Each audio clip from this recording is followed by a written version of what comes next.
Hey everyone, welcome back to our channel. If you're staring at the F02 error code on your 2025 Miele dishwasher, don't panic.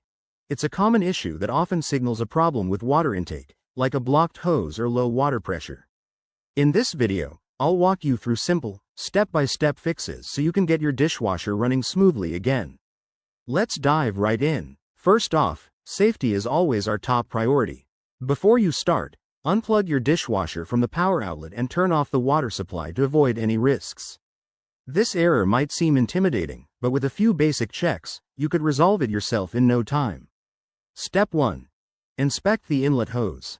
Locate the hose connected to the back of your dishwasher and check for any kinks, bends, or blockages.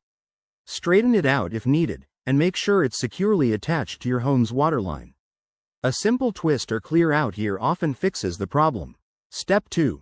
Clean the filter. Most Miele models have a filter at the bottom of the unit. Remove it carefully, rinse it under warm water to remove any food particles or debris, and then put it back in place. This is a quick step that can make a big difference in restoring proper water flow. Step 3. Examine the water inlet valve. This might require accessing the inside of your dishwasher, so if you're not comfortable, skip ahead. Look for any signs of damage or malfunction on the valve.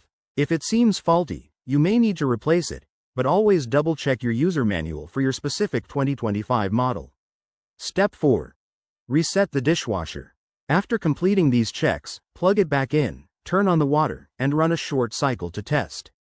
If the F02 error persists, it could indicate a more serious issue like a faulty sensor or pump, and that's when you should call a professional technician. There you have it. A straightforward guide to tackling the F02 error on your Miele dishwasher. Remember, regular maintenance can prevent these problems in the future, so keep an eye on your appliance.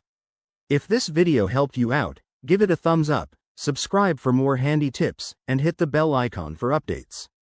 Thanks for watching, and see you in the next one.